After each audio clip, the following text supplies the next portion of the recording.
Allora riprende la terza parte, stiamo parlando dell'organizzazione dei servizi di salute mentale, servizi pubblici di salute mentale nel Veneto. Con noi il dottor Tommaso Maniscalco, e la Silvana Marzagalli, che è vicepresidente di un'associazione di familiari, l'AITSAM, e Mariano Barbieri, che è presidente invece di Psiche 2000, un'altra associazione di familiari. Io volevo riportarvi sempre nel Veneto. Nel 2017 c'è stata una importante riforma molto discussa. Io mi ricordo all'epoca c'erano anche tanti psichiatri che non erano d'accordo, anche direttori di unità locali, e da 21 unità locali sociosanitarie e si è passati a 9 unità locali sociosanitarie che sono più o meno corrispondenti alle province. Quindi, per esempio, a Padova noi siamo il direttore del Dipartimento di Salute Mentale di Padova deve gestire un territorio che è di 900.000 residenti. Non sono tutti suoi pazienti, però dovete calcolare che una buona percentuale di questi sono persone che hanno comunque un problema di salute mentale, perché il problema di salute mentale, tra l'altro, è molto diffuso. Volevo sapere da voi che cosa ha comportato secondo voi questo cambiamento di organizzazione, se ci sono dei vantaggi o se ci sono delle criticità. E allora, Mariano Barbieri. Allora, le aziende ULS, a mio avviso in parte impropriamente chiamate aziende, visto che si occupano di salute, a mio avviso, ma anche per la lunga esperienza, non funzioneranno mai bene, cioè ULS che da così sono diventate così, in particolare la psichiatria che avrebbe bisogno di una stretta collaborazione fra i vari settori, le varie strutture e anche di condivisione.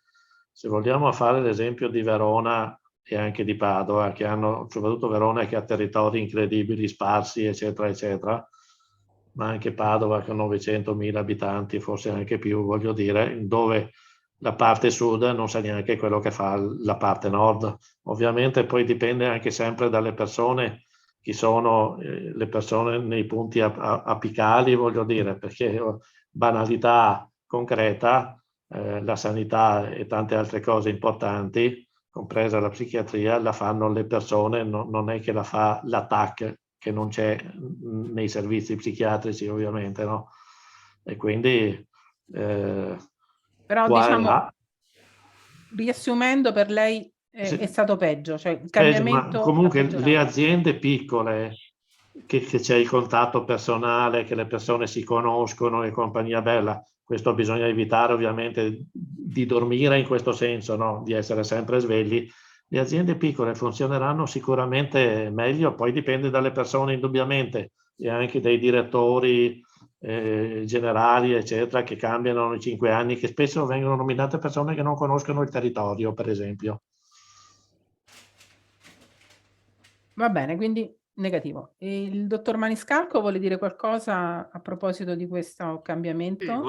volentieri, volentieri. Guardi, perché in parte do ragione a quello che dice il signor Barbieri, nel senso che nelle aziende piccole è più facile il rapporto ed è più corta la catena di comando. Quindi da questo punto di vista sicuramente le aziende piccole facilitano questa cosa. Devo però anche dire, e ne parlo anche a riferimento personale, in passato ho anche diretto il Dipartimento di Verona, quando era già grande, nella mia esperienza passata, e devo anche dire una cosa, esiste un problema in Italia e anche in Veneto di disomogeneità importante, ossia i modelli di salute mentale in Italia, ma anche nella nostra regione, sono molto diversi tra loro. Allora, ripeto, questa è un'esperienza anche personale che ho vissuto, aver avuto la possibilità di, nel caso di Verona, lavorare con 3 ex-SULS, quindi con 3 modelli diversi, ha dato anche la possibilità però di stilare protocolli, procedure, modalità che hanno in qualche modo contribuito ad omogeneizzare la maniera di lavorare. Quindi direi luci ed ombre. Da una parte, come dice il signor Barbieri, è più facile lavorare nel piccolo per i rapporti più diretti.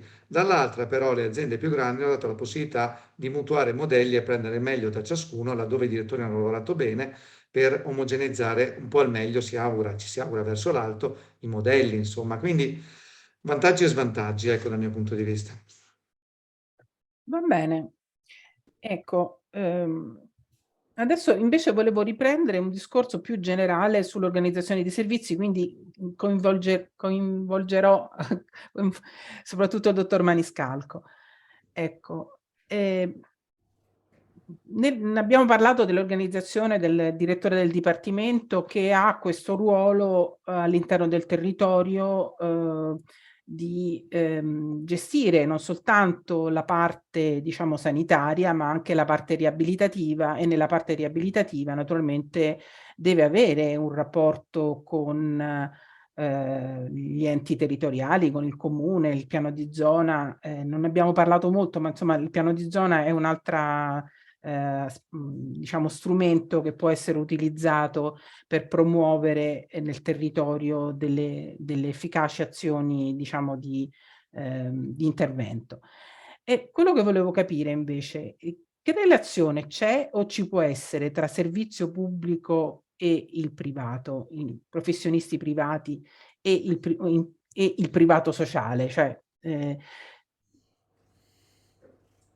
A chi lo lo Distinguiamo. sto chiedendo al dottor Maniscalco. Se volete intervenire anche voi su questo tema, mi farebbe piacere sentire la vostra Sì. opinione, naturalmente. Allora, Pensavo che fosse lui intanto, più adatto a sapere, dirci qualcosa su sì, questo, perché in fondo il direttore del certo, dipartimento è il direttore del dipartimento di un servizio pubblico e ha una responsabilità rispetto alla salute certo. mentale, diciamo, del territorio.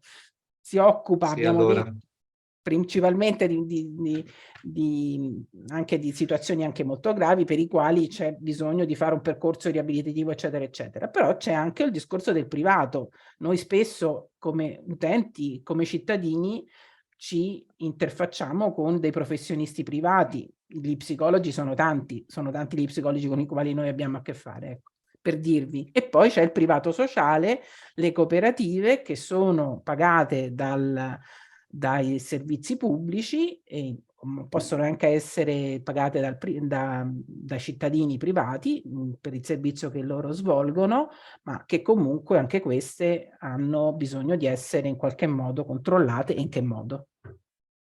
allora, distinguiamo bene, facciamo chiarezza perché spesso si fa molta confusione in questo campo.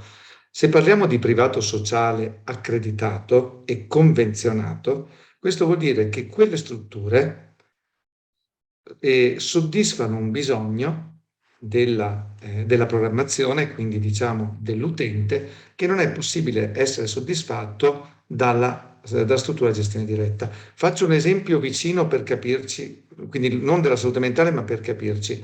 Se noi dobbiamo fare una radiografia, una lastra al torace, un elettrocardiogramma, possiamo andare in ospedale o possiamo andare in una struttura privata accreditata che ha una convenzione. Cosa vuol dire? Che se l'ospedale XY riesce a fare 1000 elettrocardiogrammi, ma ce ne vogliono 1500, i 500 in più possono essere fatti in una struttura privata accreditata, vuol dire che ha i requisiti, ed è fatta per conto del servizio pubblico. Il servizio pubblico paga questa struttura. Per quanto riguarda le strutture private accreditate, che in genere soddisfano bisogni di tipo riabilitativo, quindi di tipo residenziale o semiresidenziale, la situazione è esattamente la stessa. Questo vuol dire due cose.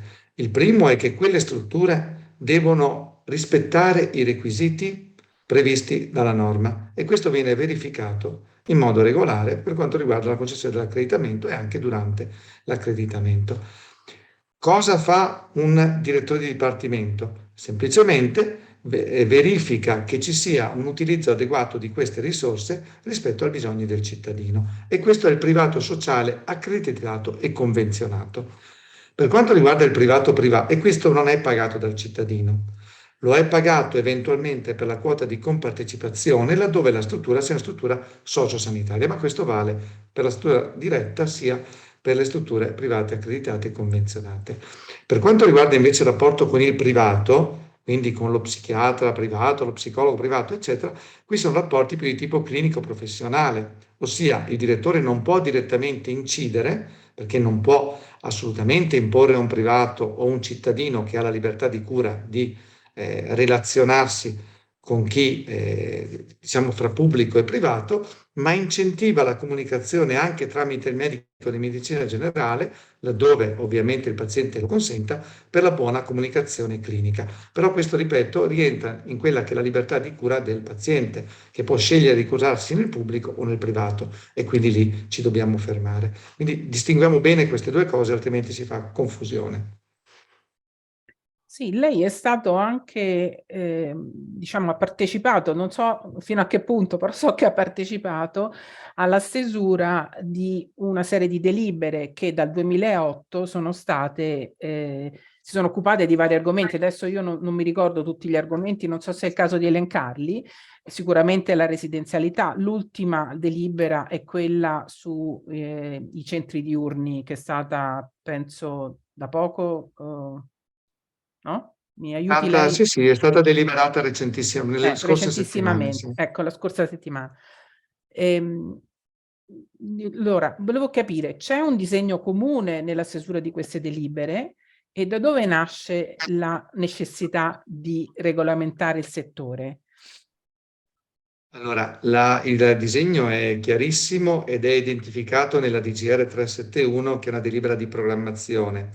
Allora, provate a immaginare la salute mentale, come tutti i settori sanitari, come, diciamo, degli ambiti: l'ambito territoriale, l'ambito ospedaliero, l'ambito residenziale e l'ambito semiresidenziale. In questi 4 ambiti c'è una programmazione strategica che è definita chiaramente nella 371, quindi la delibera che citavo dell'8 aprile scorso, e che delinea diciamo, un progetto. Il progetto è un progetto a grandi linee, che andrà ulteriormente raffinato dopo la conferenza regionale, con la stesura del progetto obiettivo che abbiamo previsto appunto sia concretizzato, se possibile, entro l'anno prossimo, quindi a seguire della conferenza regionale, ma questo è stato detto. Qual è il motivo della programmazione, mi chiedeva? Il motivo è semplicissimo. La salute mentale che adesso dobbiamo soddisfare non ha niente a che vedere con quella di 10 anni fa, di 20 anni fa, di 30 anni fa, di 40 anni fa. È cambiata l'epidemiologia, cioè sono cambiate le percentuali di presentazione di alcune malattie, è cambiato il contesto, sono cambiati i valori sociali, sono cambiati i contesti proprio di riferimento delle famiglie stesse o comunque dell'apparato sociale, e noi non possiamo pensare di non avere una programmazione che sia dinamica e che segua il bisogno. Tanto per dirne una, ma questo è un dato che abbiamo portato anche recentemente, mi pare proprio alla conferenza, se non ricordo. La fascia età 18-24, perché dei minori non posso occuparmi perché la salute mentale non si occupa in Italia e anche nel Veneto purtroppo dei minori, dico purtroppo, questo è molto personale, e è aumentato del 30% negli ultimi anni le sue presentazioni in pronto soccorso e necessità di presa in carico. Storicamente questo non esisteva, ma potrei citare molti altri dati, quindi è necessario, vale per il Veneto e vale anche per gli altri colleghi delle altre regioni con cui mi confronto, aggiornare e adeguare la programmazione per rispondere ai bisogni concreti e effettivi, che non possono essere quelli di 20 anni fa. Ecco, un'altra questione è che tipo di verifica sia sulla... cioè, quando avete... Io non le ho lette queste delibere, non le ho studiate, quindi confesso che sono...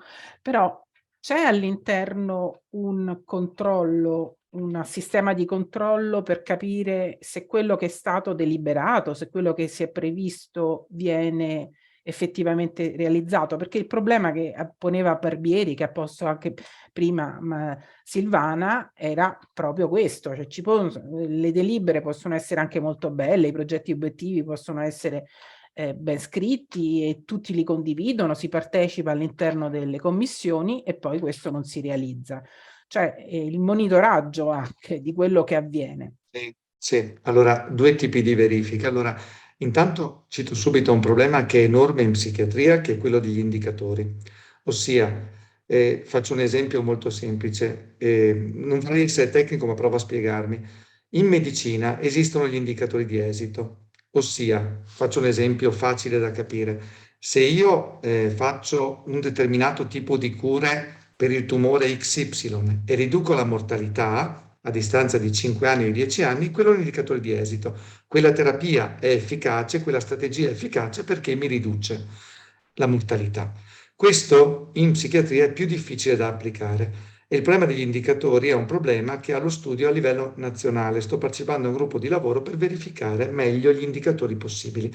Noi al massimo riusciamo ad avere degli indicatori di processo, che non è proprio la stessa cosa, ossia come funzionano i servizi, ma che non vuol dire che le persone stanno meglio.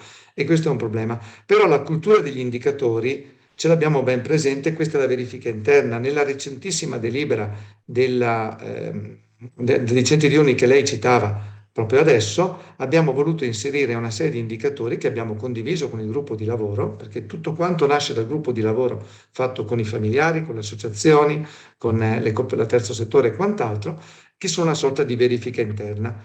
L'altra verifica, che è quella più importante secondo me, è affidata alla Commissione stessa.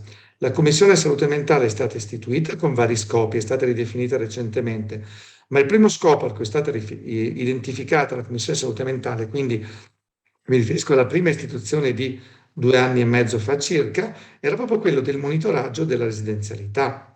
Quindi è chiaro che la Commissione Salute Mentale, come tutti i posti in cui tutti gli portatori di interesse, siano essi enti locali, siano esse associazioni, siano esso terzo settore, familiari e quant'altro, hanno, come dire, un ruolo consultivo, che non può essere di programmazione, ma consultivo e di verifica. Questo è il massimo, quindi la cultura degli indicatori all'interno e la cultura del controllo, fra virgolette, verifica fatta in maniera, diciamo, allargata e quindi non solo autoreferenziale. Queste sono appunto le strategie che il Veneto sta portando avanti, però le assicuro che è molto difficile perché gli indicatori di esito non li abbiamo in salute mentale. Questo vale non solo per il Veneto, purtroppo.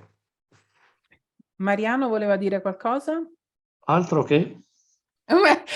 Non abbiamo tanti minuti, perché io volevo fare anche un'ultima domanda. Lo dico in 37 secondi a partire da ora, cioè nel senso che io non vorrei tornare sempre al passato, ma è una cosa ancora attuale. Io ho sempre proposto nelle commissioni, anche in fase dei progetti obiettivi vari, ma non sarebbe il caso di andare a controllare in loco, anche con una commissione specifica.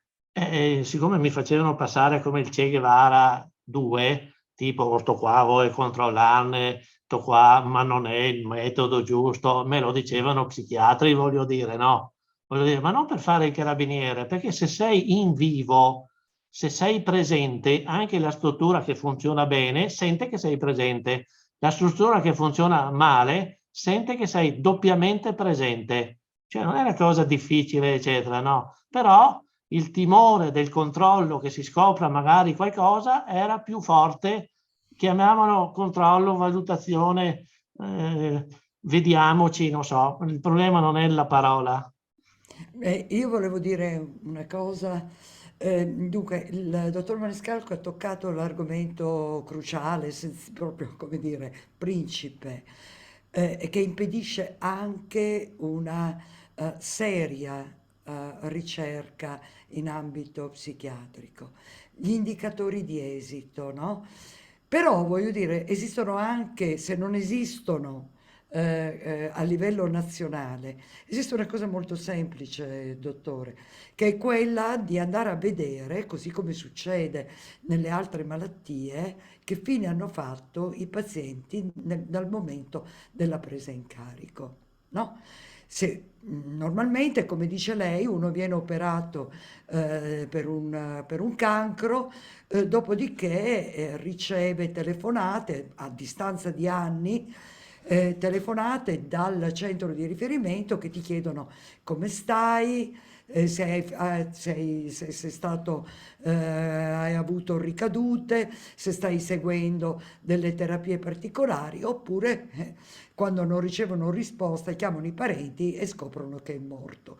Quindi voglio dire, e lì è un indicatore di presenza o assenza.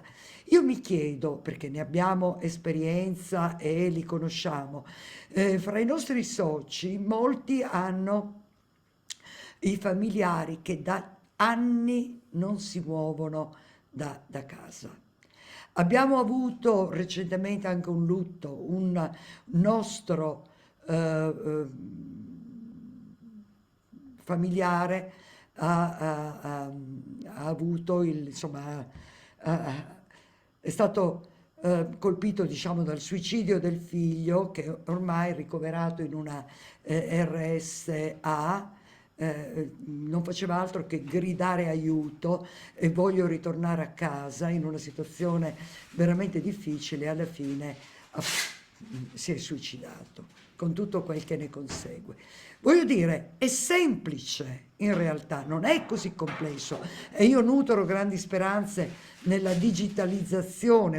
Uno dei tavoli era dedicato proprio a questo. Andare a vedere che cosa succede ai nostri pazienti a distanza, ripeto, di quanti hanno trovato lavoro, quanti adesso sono si sono completamente ritirati dal mondo. Queste sono verifiche sperimentali, non è niente. Dopodiché sulle cause lei mi potrà dire che si può discutere, che si può vedere, che eccetera eccetera, non c'è accordo, ma almeno sul destino dei pazienti io credo che si possa rimediare alla mancanza di dati.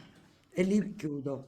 Volevo solo dirvi una cosa, che qui in programmazione io farò proprio una trasmissione, forse più di una, proprio sulle modalità di rilevazione degli esiti e dei processi. Sono già d'accordo con un amico della Lombardia che anche lui vuole occuparsi di questo argomento, ma se Silvana tu sei interessata, Ma io sono posso molto coinvolgere. interessata anche perché, ripeto, è il tema Vabbè. cruciale e che alimenta lo stigma. E mi fa anche piacere che come vicepresidente dell'AIDSAM tu possa portare avanti questo discorso, perché io Il tema, quando ripeto, all'epoca ogni tanto partecipavo, ho ma, provato anch'io ma a anche No, promuoverlo. no. sull'efficacia dei farmaci utilizzati, sulla mancata ricerca in Va ambito... bene, comunque effettivamente, come dice il dottor Posso, Maniscalco, il problema è molto complesso, non sì, è così. posso rapidamente solo una cosa, signor Barbieri, solo perché l'ha citata. Ricorda, signor Barbieri, che esiste una sottocommissione di verifica di cui fa parte e che abbiamo voluto e che è stata anche utilizzata proprio a Padova l'anno scorso, quindi non mi pare che non si siano dimenticati. E c'era anche lui presente. Dico bene, signor Barbieri? sì, ma sono sempre io purtroppo. Ho capito, ma la commissione l'ha voluta la regione, quindi questo la diciamo, perché sembra quasi che ci Eh. dimentichiamo delle cose. Va Questa è bene, tutta. sentite, siamo proprio in conclusione. Io poi non so se sono riuscita a tenere bene conto di tutti i minuti perché ho fatto un po' di confusione. E volevo farvi un'ultima domanda ed riguarda la legge 180 del 1978. Da non tanto tempo sono passati, ed è stato ricordato, sono passati 40 anni. E quello che volevo chiedervi, vorrei una risposta abbastanza breve, se temete che ci possa essere un ritorno indietro, un'involuzione rispetto a quelle che erano le aspettative anche che si è portata dietro la 180. Ecco, brevemente ciascuno, cominciamo con Silvana. Sarò brevissima. Noi temiamo fortemente di sì, perché le cose a cui assistiamo, comunque gli indirizzi, no? La direzione che sta prendendo la psichiatria non solo nel Veneto, ma parlo in generale, ci fa temere molto perché la riduzione del welfare, appunto, di cui parlavamo, e la riduzione quindi delle risorse a disposizione della salute mentale non fa che presagire un ritorno alla segregazione. È molto più semplice segregare, custodire che mantenere vivo. E quindi il nostro timore è fortissimo e lotteremo fino in fondo affinché questo non capiti. Va bene. Mariano, se vuole rispondere lei. Allora, un conto è, Breve, per favore. devo ancora cominciare. Un conto è la mancanza di risorse finanziarie, che questo è un problema. Sì, ci sono stati dei nuovi finanziamenti, ma ci vorrà ancora altro, no? Ma un ritorno alla segregazione non penso proprio, perché poi io conoscevo anche i manicomi. Una mia zia mi portava a 8 anni a visitare un suo parente, per cui conosco quei posti dall'interno.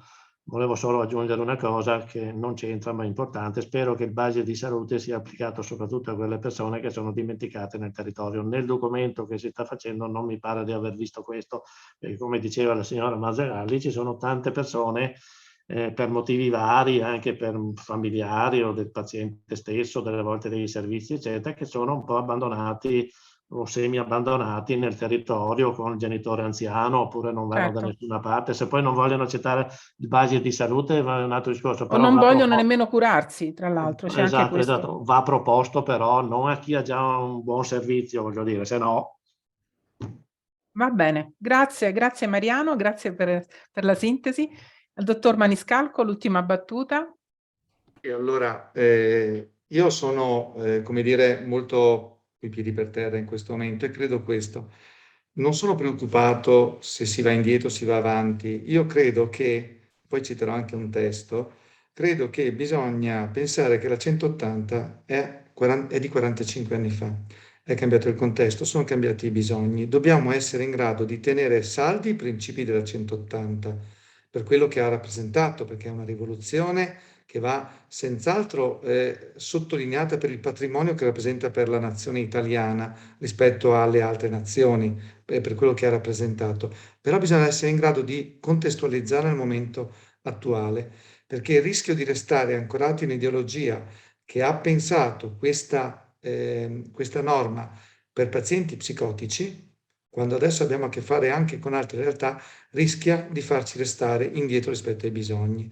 Il testo che citavo è un testo di una persona che conosce molto bene dal di dentro, si è sempre occupato di salute e anche di salute mentale, che è Ivan Cavicchi. Il testo è Oltre la 180. Già dal titolo si capisce, no? Oltre la 180 vuol dire teniamo ferma la 180, ma cominciamo a pensare a come renderla moderna e attuale, che non vuol dire segregazione ovviamente, ma vuol dire evoluzione dei bisogni. Rischiamo delle guerre ideologiche fini a se stesse. Che poi le risorse servano, mi pare, come dire, scontato, non si può certo. Ecco, però attenzione che la programmazione deve tener conto di quelli che sono i bisogni attuali. Non so se ho risposto, ma io la penso così. Mi sembra di sì. Tra l'altro io ho il libro di Cavicchi qua in libreria, non l'ho ancora letto, ma insomma l'ho comprato. Non è che è bellissimo. Ah, va benissimo. No, D'accordo, allora io concludo, vi ringrazio molto per la partecipazione, grazie Silvana Marzagalli dell'AIDSAM, buona serata. Buona serata, grazie a voi. Grazie Mariano Barbieri di Psiche 2000. Buona serata. E grazie al dottor Tommaso Maniscalco. Grazie, Buona serata a tutti tutti.